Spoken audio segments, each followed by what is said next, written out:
Share on Pinterest when you're pregnant. The words test or procedure may sound alarming. Rest assured, you're not alone.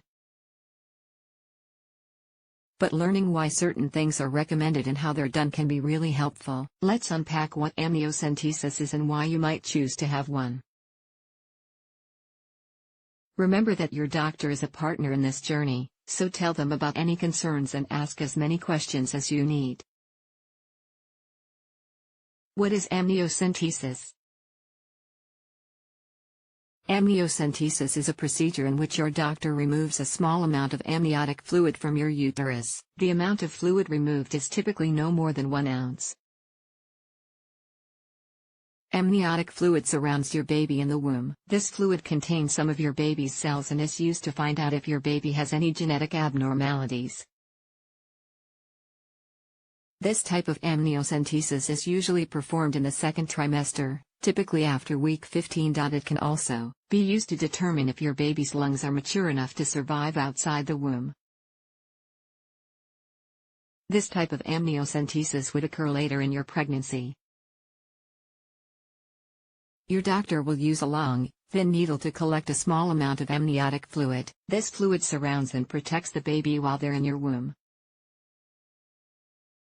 A laboratory technician will then test the fluid for certain genetic disorders, including Down syndrome, spina bifida, and cystic fibrosis. The test results can help you make decisions about your pregnancy.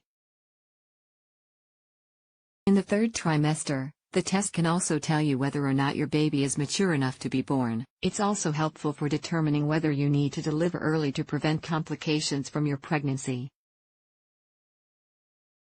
Why is amniocentesis recommended?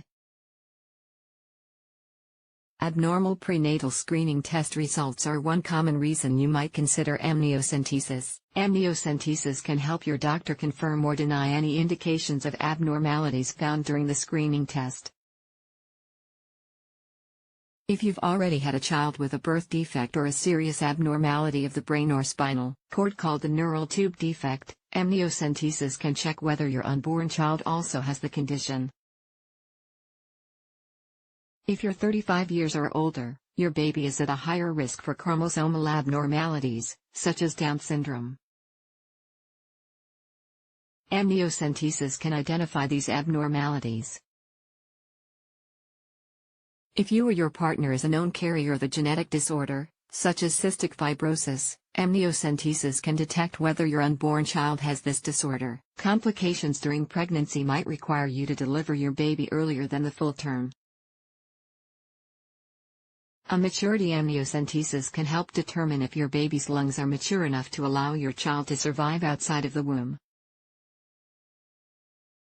Your doctor may also recommend an amniocentesis if they suspect that your unborn child has an infection or anemia, or they think you have a uterine infection. If it's necessary, the procedure can also be done to decrease the amount of amniotic fluid in your womb. How is amniocentesis performed? This test is an outpatient procedure, so you won't need to stay in the hospital. Your doctor will first perform an ultrasound to determine the exact location of your baby in your uterus. An ultrasound is a non-invasive procedure that uses high-frequency sound waves to create an image of your unborn baby. Your bladder must be full during the ultrasound, so drink plenty of fluids beforehand. After the ultrasound, your doctor may apply numbing medication to an area of your belly. The ultrasound results will give them a safe location to insert the needle. Then, they'll insert a needle through your belly and into your womb, withdrawing a small amount of amniotic fluid. This portion of the procedure usually takes about 2 minutes.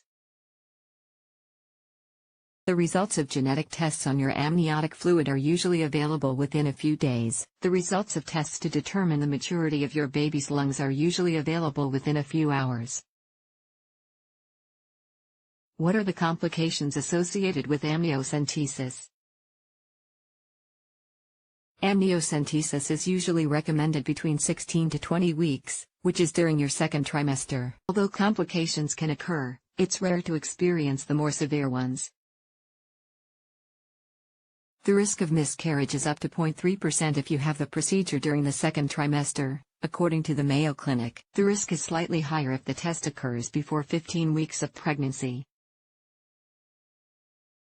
Complications associated with amniocentesis include the following: cramps, a small amount of vaginal bleeding amniotic fluid that leaks out of the body. This is rare uterine infection. Also, rare amniocentesis can cause infections, such as hepatitis C or HIV, to transfer to the unborn baby.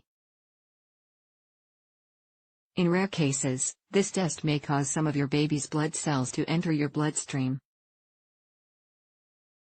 This is important because there's a type of protein called the Rh factor. If you have this protein, your blood is Rh positive.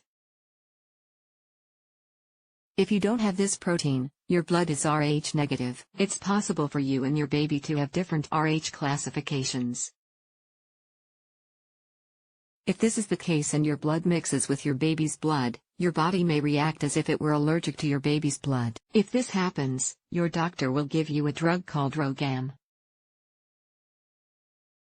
This medication will prevent your body from making antibodies that will attack your baby's blood cells. What do the test results mean?